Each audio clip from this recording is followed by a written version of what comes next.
title of the message is Breakfast by the Sea. Why? Because the scene actually happens by the Sea of Galilee, also called Tiberias. I had the privilege of being there twice, actually, and some of others of you have been. I've seen Clive here and others. You know, it's lovely when you read it and then you can actually see yourself there. How amazing. Gail, you've been there. We sat on the boat on the Sea of Galilee. And so this is sort of like the scene. But for you to understand that the 21st chapter almost comes like after it's been wrapped up in verse 20, chapter 20 already. Powerfully writes, and he actually concludes there that you could say it's almost the theme of the book of John, the whole John, in the last two verses of chapter 20 that reads, "And truly Jesus did many other signs in the presence of his disciples, which are not written in this book." But then he says, "But these are written that you may believe that Jesus is the Christ, the Son of God," and listen to this, "and by believing you may have life in his name." John starts about, in the first chapter, about Christ being the light of man and the life of man. Zoe life. You have it or you don't have it. You don't buy it. You don't earn it. It comes from God. You need to be born again to get it. And you need to believe to get it. And he says God did miracles and signs so people can understand that God is the one who has life. And he ends like that. And then chapter 21 comes like an epilogue, but a very, very, very important scripture. And I think it's relevant for where all of us are here today. I think this breakfast is also your breakfast this morning. If you eat fish and bread for breakfast, you can have breakfast. So this whole epilogue, this whole scene actually happens around a little fire, charcoal fire, with fish on it, bread on it, at the Sea of Galilee, where Jesus encounters the disciples. 7 of them, so by the way. He mentions 5, 2 have no names. We can actually try and figure out who they were. But I think what is important is to figure out what is their mindset. There's a mindset. Peter said, "Let's go fishing." So, they were in Galilee. That's where they started. That's where Jesus got them and said, "Follow me." And they left their nets. Now you can see here's a cycle happening because what they left, they're going back to. There's drama here. Yes, serious drama. You need to imagine, just think what happened. They just went through a week. In this week, their leader got killed on a cross.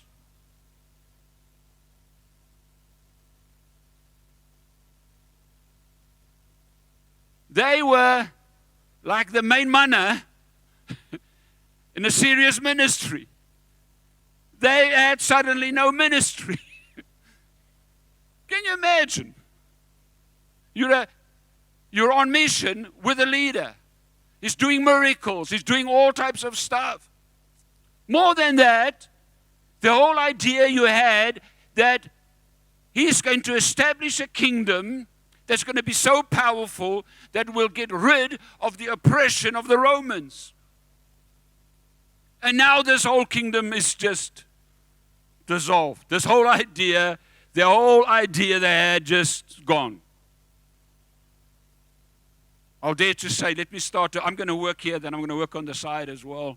I know there are a lot of Christians that have got ideas how the church should happen and how Christian life should happen. And then you get to a place, just like with them, it just dissolves. Gone. The whole idea of a kingdom, the way it should come, is just gone. It disorientated them, big time. More than that, one of them betrayed Christ, paid for that, and delivered him, Christ, to the religious society. That was one of the guys. Peter denies him 3 times.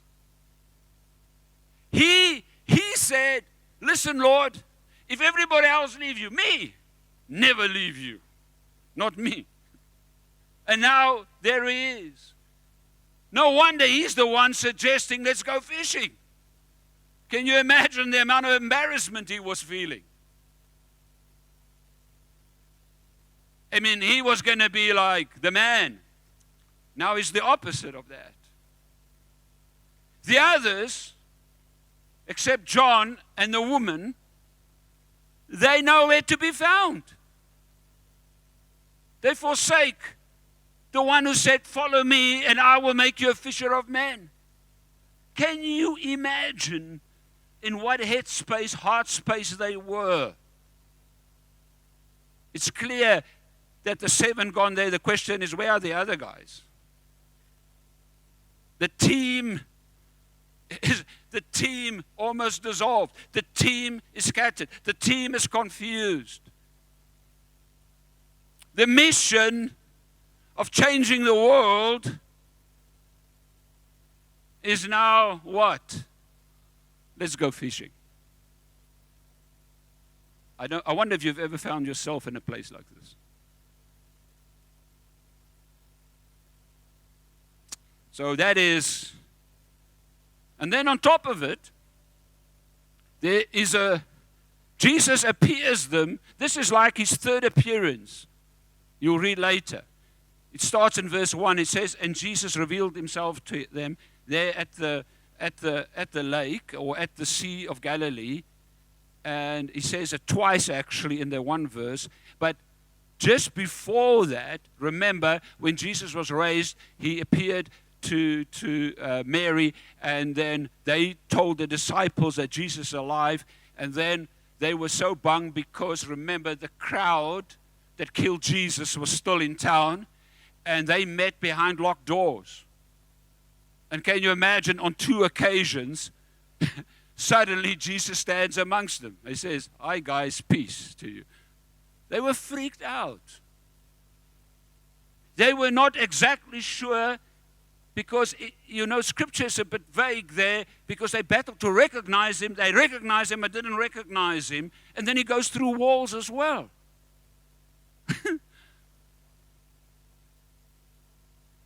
There was like a glorified body happening. It should give us a bit of a hint that this glorified body is so glorious that you maybe don't 100% recognize the person, but you recognize the person. So he appears to them twice. You can read in chapter 20 there. And then on top of that, there's a rumor that this is a big hoax. Jesus never actually really died. He just fainted, and then they put him one side, and then they staged the whole resurrection thing. That's the rumor they spread. I mean, we live in a world today, we see what social media can do. It twists everything. They twisted the story in Jerusalem. They were embarrassed. They thought, let's get out of Jerusalem. Let's go to Galilee. Let's go fishing. Do you blame them? So I want you to feel the drama of these guys, because there's something unfolding here, I think, that is so powerful. And you know what? It relates with you. It relates with me 100%. This story is about us. And Jesus is so loving, so wonderful, the way he does it. We're going to look at 1 or 2 things and then see how it impacts our lives. I think this manifestation, this breakfast, was to reorientate the disciples, to help them deal with the confusion. to get the mission back on track, to get their lives back on track. Who of you has ever lost direction in your lives? Your walk with God, your call of God. Who of us have lost direction? Who has ever become disillusioned? I'm told there are more believers outside of the church than inside the church. They're disillusioned. Feel it's fake, feel it's not real. So Jesus comes and he wants to introduce them to a new reality. One of the things that happened that was part of their confusion, they had overload of information. We talked about it. Jesus there was explaining to them, listen guys, I'm going to leave you the way I am physically, but I will never leave you as an orphan because I'll come back to you as Father, Son, and Holy Spirit, and we're going to live like within you. It's like even this morning. We can sing about a holy presence outside, or we can sing about a holy presence within. There was something that was shifting. And he was explaining, guys, you're in for a shift. Me, I'm going to go to my Father, but I will never leave you. You need to wait. I'm going to empower you. I'm going to live within you. I'm going to make my home within you. And you know what? I'm telling you so many things. You won't remember it, but don't worry. My spirit will remind you. How could they process all of that? I want you to see. Many of us can relate. Some of us are walking through the confusion in church life, the faith life. What must I believe? What must I not believe? How do we mix? How do we deal with a mixture of old and new covenant stuff?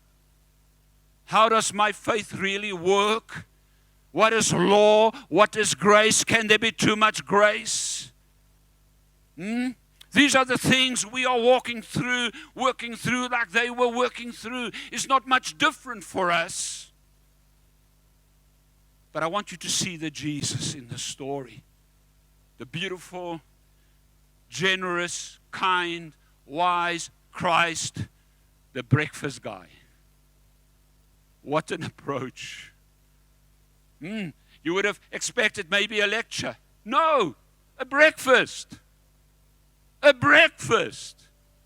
And you know what he's trying to do?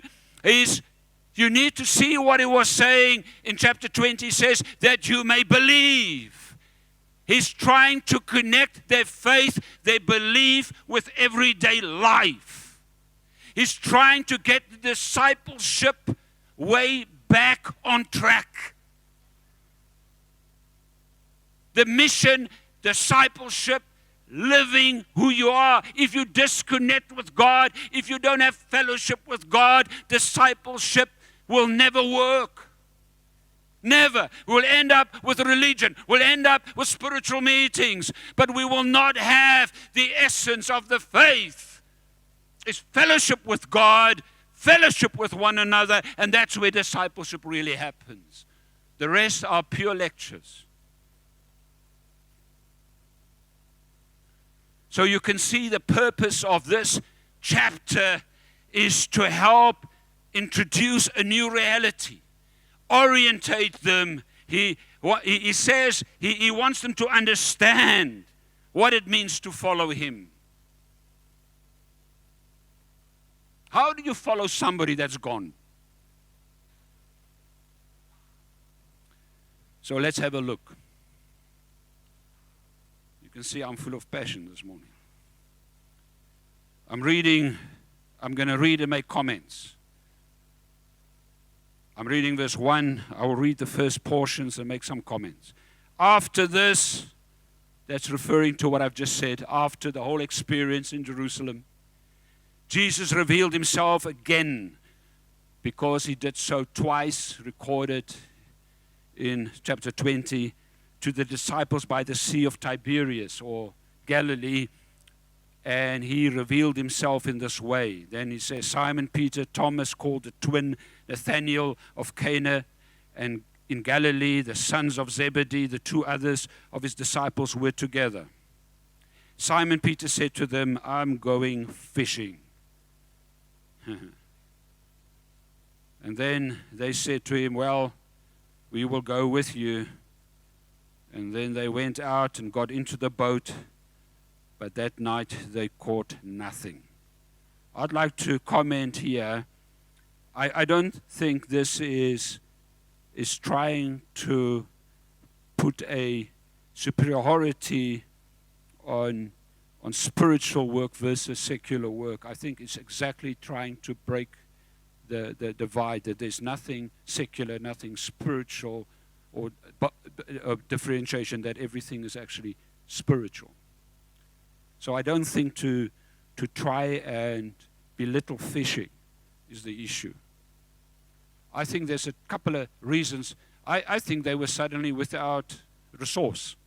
Remember, when they were with Christ, Christ provided for them. Can you imagine now suddenly they like broke? I wonder if you've ever gotten there. Necessity forces you to do work. I think there's an element of necessity here. But I don't think it's really what the story is trying to tell us. I think the words I would like to say is, I think what is happening here when you read here, they are not aborting their faith. They are busy aborting the mission. And I want to say that is the biggest problem in the church. It's not people aborting their faith. Many people have aborted the mission. I'm not talking the mission to come to church, because I'm talking about aborting what Jesus said when he said, follow me. Keith? He said, follow me. Guess what will I do with you? You know what I'm going to do with you? I'm going to make you a fisher of men. That's what I'm going to do with you, as you follow me. That's exactly what I'm going to do. You used to be a fisherman, right? Yes, you fished a lot, but now we're going to teach you how to fish for men. I don't think necessarily there's something wrong with his fishing career. In this case, he had to become a fisher of men. But what has happened now, they're aborting the mission part. And Jesus wants to get that on track. Give Keith a hand. I think generally speaking, church has aborted the mission that each and every one of us have been called to. Circumstances, church history, got us to do church. But to a large extent, so we have not aborted our faith, but in a way, we have aborted the mission by prioritizing the fishing part. We spend most of our energy, life, on our jobs. There's nothing wrong. We need to because that's our mission field. But all I'm saying, in your heart, if you forget about the mission you are on, I'm on, we have aborted the mission. Just like them, because there was a level of disillusionment and did not know how it's supposed to work. And Jesus is here and he's coming to reorientate. He's bringing in a balance. He's showing how you can link your faith with the mission, with everyday life, including fishing. Later on, you could see where he restores Peter into the shepherding role, because at the end of the day, discipleship is shepherding. He says, tend, feed the lambs, the sheep. I'm not going to get into that. All I'm saying is, he's saying, if you're going to disciple, you're going to feed, you're going to shepherd. And he calls them because they have abandoned that. They aborted that. Do you know there is a saying, by hook or by crook? Some suggest it comes from here. The hook catching the fish, the crook shepherding the flock, by hook or by crook. I think it's a bit of a tall one. I can't see that it started there. I thought it was funny. So I'm trying to be funny.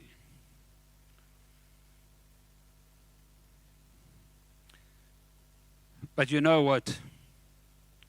When they aborted the mission and they went back to what they knew, I don't blame Peter. I think Peter was so embarrassed. I don't know what I would have done.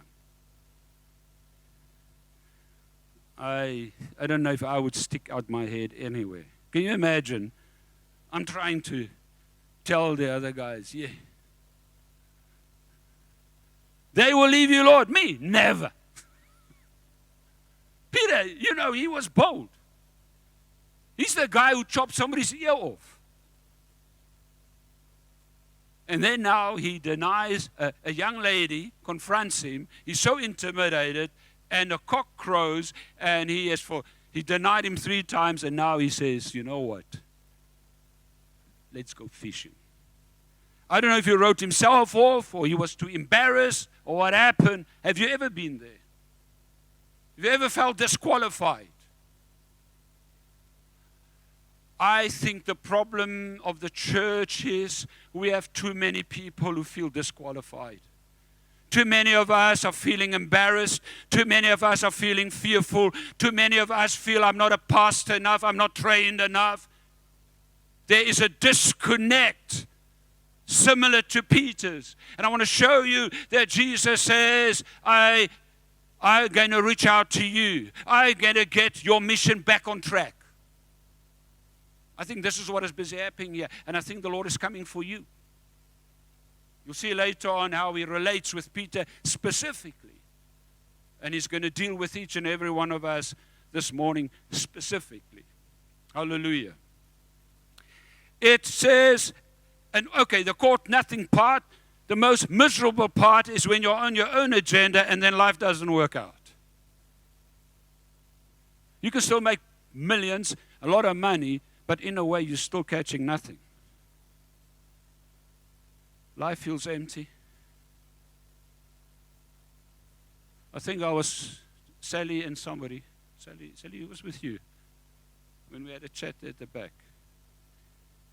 And I was asked, are you still happy? Oh, Helen Heath. You asked, am I still happy in what I'm doing? And so guess what? I said, I was never ever not happy, as I can remember.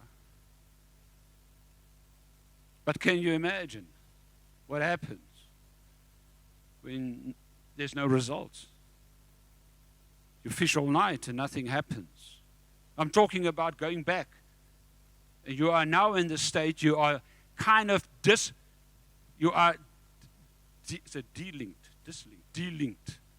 disconnected from God. You're by yourself, you go back, and it does not even work. And even if you make money, you still feel unfulfilled. I wonder who of us have just aborted something because you either disqualified yourself or somebody disqualified you, or you embarrassed yourself, or something really happened, and you think, how can I get back on track? Now watch this. Just as day was breaking, Jesus stood on the shore. So it was misty, I think. Yet the disciples did not know who it was. Interesting phrase here. It says, Jesus said to them, children, do you have any fish? Now I thought, no, why would he call them children? In that language in those days, actually all he said is, hey boys, any fish? Hey guys, any fish? That's what the translation literally means. Hey boys, any fish? They thought maybe it could be one of the merchants buying and selling fish. I don't think it was super strange for them, for somebody, even myself. You know, if you walk on the beach and you see an angler there, guess what's the first thing you ask him? Have you caught anything? I think that was pretty normal. And yeah, they saw a guy. They didn't recognize who he was. Maybe a bit misty, a bit foggy. And here he asked a question. And he said to them, and here comes the thing, and you'll start to realize Jesus is taking them back to the start, where it all gone and where it's gone wrong, and is putting everything back on track. And my prayer is today, if anything has gone wrong in your life, may God today put everything back on track for you. Back on track with the mission God has given you. Back on track with your faith. Back on track so you don't feel embarrassed or second rate. That all and every one of us are walking in what Christ is busy doing here. And he says, cast the net on the right side of the boat and you will find some. So they cast it. Now they were not able to haul it in because the quantity of fish. Somehow it seems when Jesus comes on the scene in our difficult spot, when we're catching nothing, God unlocks a supernatural dynamic and it comes just at the right time. Who of you found your life at a stage almost in a dead end, and Christ comes in supernaturally and he makes a way that you never could think of your way? I think of you, Grant and Jenny. I always marvel how you got here. So proud of the way Grant was involved with this recent funeral and all and every one of you. I feel so happy in my heart. Sometimes you find yourself through circumstance and you see, is this now come to an end? And then God supernaturally brings a catch. He says, throw your net on the other side. And see what now happens. I want you to notice the three responses. There's a response by John. There's a response by Peter. There's a response by the other guys. There were 7, so it means the other 5. I wonder what your response would be. Look here, it says, the disciple whom Jesus loved, that's John, said to Peter, hey, it's the Lord. What made he say that? The miracle. He saw God's hand in it. He was a prophet. He could see. He saw very quickly. That's how he was wired. He realized immediately, this is the Lord. This is Jesus. When Simon heard that it was the Lord, guess what Peter does? He was in his undies, fishing. For sake of decency, he just put something else on. And guess what? You can see they were 100 yards away. He somehow jumps in. I wonder how deep the water was. He jumps in. It says there. When Simon Peter heard that it was the Lord, he put on his outer garment, for he was stripped for work, and threw himself into the sea. I'm coming. Peter. I wonder who are the Peters here. I'm not a Peter. I think I'm a little bit of a John. And then guess what he says? And the other disciples came in the boat, dragging the net full of fish. All the responsible people. You can't lose the fish. You can't leave the boat, but you're going to the shore. For they were not far from the land, but about 100 yards off. So with the revelation of Christ, the John suddenly sees it's the Lord. This is God. This is Jesus Christ. Peter jumps in and he acts and he does not even think. Funny enough, later he's the one who comes and drags the fish closer. I think he realized, hey, what about the fish now? And then there are their guys. I think in the same way, I think we need to see that there's an individual response to the God reaching out to you. In your heart, I hope by the Holy Spirit, I've been praying that the word I shared today brings back the mission, brings us back into fishing for men. All, each and every one of us. Because in my mind, he never thought that would just be some of us. I think we just got used to let's go fishing. a church culture developed where we appoint someone, we call them clergy, and they must do it, and the rest of us will pay them to do that. No, no, no. No, that's where it went wrong. That's when let's go fishing. The church said, let's go fishing. The church said, let's go fishing. And Jesus says, I want to bring all of us back to become fishers of men. That does not mean you quit your job, because the place where you fish might be your job. Let me take us further. In verse 9, when they got out on land, they saw a charcoal fire with fish laid on it and bread. Jesus said to them, bring some of the fish that you have caught. Can you remember, Gail, they served that fish at the lake. Remember what they called the fish? Peter fish. They made us believe we ate exactly the same fish that they ate with Jesus. It's similar. It's a tilapia type of a fish. They had 153 in the net, he says. But so my question is, where did the fish come from that Jesus had on the fire already? I'm just thinking, if he can walk through a wall, he can just say fish, and then there's fish, isn't it, Lester? But that's not the main point. The main point, he says, bring some of your fish. Jesus is saying, I supernaturally provide the start. You come and add what you've caught with me, and we will work together. I think this is what he's busy saying. Let's sit together. Let's do this thing together. You bring yours, I bring mine. I start. How did they multiply the bread in the first place? The Lord said, what do you have? They found a few loaves. They found a few fish. And the Lord took it in his hand and blessed it. And in their hands it multiplied. He invited them back to a natural, supernatural partnership.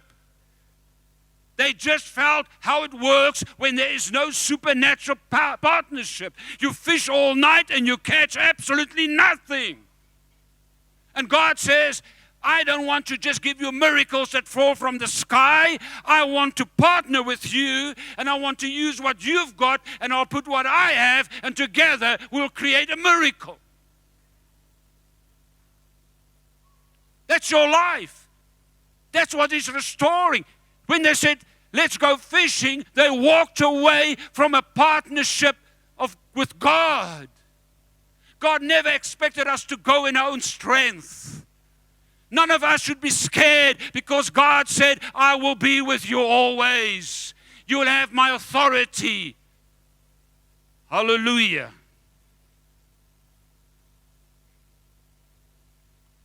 And then it says, Simon Peter went aboard and hauled the net ashore full of large fish, 153 of them. And although they were so many, the net was not torn. Listen to this. Jesus said to them, come and have breakfast. He restored the fellowship they used to have. Simon Peter, that passed on now, I once listened to a sermon he preached. He said, I'm going to talk today about eating. He says the Bible speaks more about eating than fasting. I still remember the message. Then he said so much of Jesus' ministry happened around eating. Here again, around eating. What Jesus was doing, he was restoring fellowship with the disciples. He knew the starting point was the breakfast, and the breakfast was, bring your fish, I have my fish, let us eat together, and look at me. I'm not angry. I'm still your Lord. I'm still reaching out to you. I'm still the same Jesus, the one who died, that has risen. I'm showing myself alive to you. I allow you to put your fingers into my hands, and I am still saying to you, follow me. And I'm still saying to you, as my Father sent me, so I send you. Still the same. And he's using the breakfast to bring it together. Oh, how powerful. May we all have breakfast with Jesus. He knows our lives. I don't think our idea is a guilt trip here. You know, sometimes when we talk and try to encourage the church to do the mission of God, it kind of comes like, why are you not doing it? Get your act together. I'm one of those. I'm a bit of a, like, let's get things done here. But this is not what Christ is doing. He's restoring fellowship. And he says, you know what? You will do it your way. And I want to show you here now what he does with Peter. He singles out Peter. He starts to ask him questions. And it's not to embarrass him, but it's to show him who he really is. And in a clever way, by asking the questions, he reverses the denials. In the church, we easily write you off. Part of our dilemma, Vainant, is we need to uphold a certain moral standard. And we all know if you mess that up, there are consequences. And I'm one of those that will uphold that. I know if I mess up, there will be serious consequence. I will lose the right to say things and speak. I know that. But with Christ, can you see what he does? He wipes out the failure. He wipes out the denial. He wipes out the embarrassment. And he puts Peter on the spot. He says, do you love me more than these? Some say that these could refer, do you love me more than your boat and all your equipment? But I think he was simply saying, do you love me more than all these other guys? Because you used to brag that you love me more than all these other guys. He was busy sorting him out in a nice way. And after the 3 questions, Peter realized it's not about how much we love him, it's about how much he loves us. Some of our arrogance in church is, look how much I love him. Look how great my gift is. Look how anointed I am. Can you remember why there was a washing of feet? Can you remember the mother the one to sit on the left and on the right? And Jesus now comes and he finally prepares Peter and he reverses his embarrassment. He reverses his superiority. He reverses, and all of that he says to him, Peter, I want you to look after my sheep. Listen, folk, discipleship, in my view, is not a lesson 101 and a lesson 102. To me, discipleship is making room in one's life for somebody else, shepherd them, care for them, love for them, do everything together. We've made it way too technical, folk. Yes, part of it is 101, like your own kids. They must do 101 and 102 and 103. There is knowledge to be imparted, but most of them is a connection. Why we struggle in the church so much is disconnected, so much is audience, so much is people, so little is us. And Jesus is restoring the meal. He's restoring the fellowship. And I want to say to all of us, you might have said, I'm going fishing, and Jesus says, come back now. Let's work this thing supernaturally together. I'll give my fish, you give your fish. But what you need to do is you need to be willing to connect. And at the end of the day, as I always work this through, it's going to be about selfishness and inconvenience. I don't think the discipleship, I don't think the mission can happen when you refuse to be inconvenienced.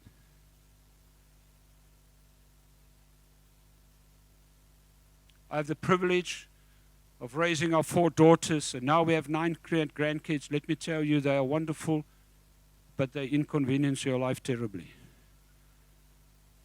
They poo when they're not supposed to poo. Sometimes the poo comes out where it's not supposed to come out. They wee where they're not supposed to wee. They're hungry when they're not supposed to be hungry. They cry when they're not supposed to cry. They embarrass you when they're not supposed to embarrass you. It's a different generation now, you know. In my days, I gave my kids breakfast. And you eat what you get. Now in the morning, Miley stands up. She says to the boys, what would you like for breakfast? And then they can't make up their minds.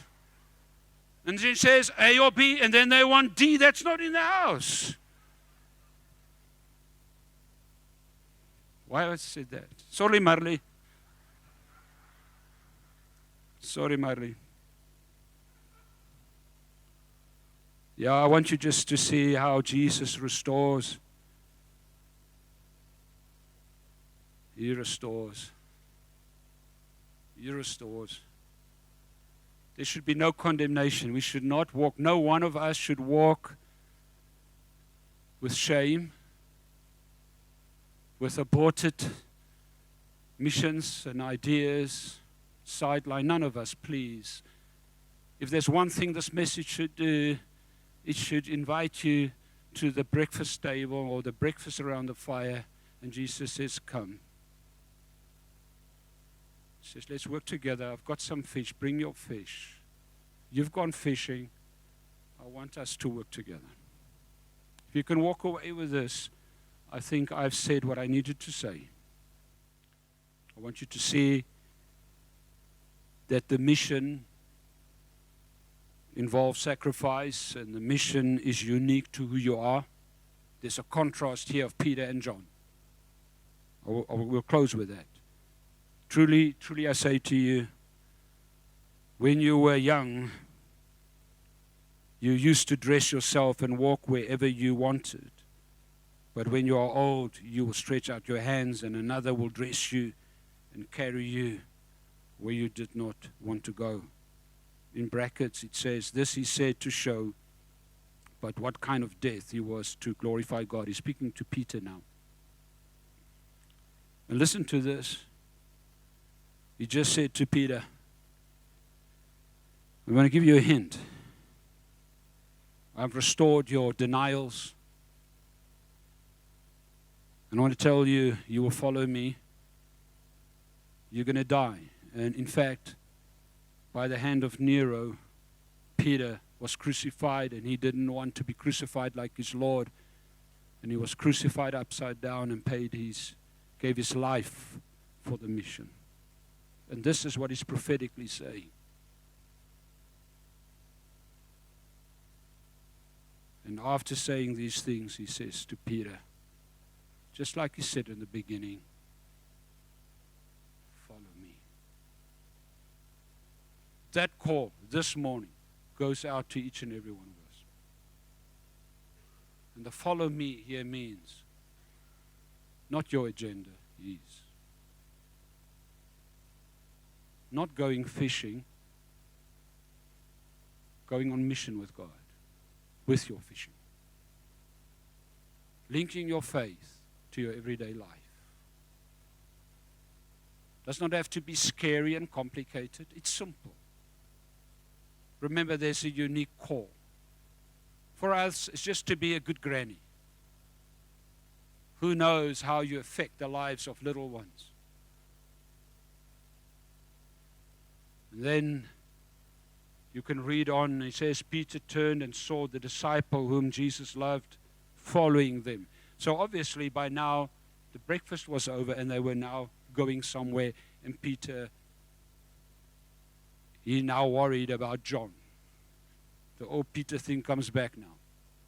I'm going to die. What about him?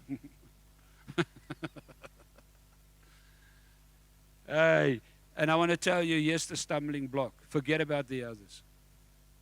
Forget about the others. Some of us will die. Some of us won't die. Some of us will take platforms. Others of us won't take platforms. For some of us will be famous. Others won't be famous. Some will work at night when nobody sees. Others will work and everybody will praise them. And look what Jesus' answer to such a notion is when he said, so what about him? And Jesus says, what is that to you? And all I want to say to you, if you're worried about somebody else's ministry, somebody else's call, somebody else's walk with God, the answer is, what is that to you? What is that to you? Hey, Jesus. So the saying spread abroad, and they thought Jesus was saying that John will live forever. It's amazing how we can twist things. And then they said till the Lord returns. In other words, maybe he's coming quickly. Do you know that about the return of Christ, the most weird and wonderful prophecies have surfaced through the years? And Jesus just simply says, what is that to you? And that is the disciple who is bearing witness about these things. And then verse 25 just simply says, this was way more things Jesus said. And then I don't think it's a statement that is meant to be literal when he said, if everything had to be written, the world could not contain all the books. I don't think, he just simply says, a lot was said. You can imagine this Jesus. I'm ready to wrap up. What did we learn today? Jesus, through the breakfast, made sure the mission is not aborted. I know some in the room here today, you've maybe never given your life to Christ. I would like you to pray. But I would like to pray a prayer with each and every one of us. You know where you are. I hope you don't feel condemned, because I did not intend to condemn you. I surely intended to challenge you. I surely intended to address the notion where the church has gone fishing and pulling the church back to following Christ and a supernatural partnership with Him in your everyday life, to hook your faith and for God to do that. And I also try to communicate to you what others do has got nothing to do with you. How big and how small it is. Christ's whole angle was to eliminate condemnation and heaviness. He did not say it will be okay. In Peter's case, you might have to give your life.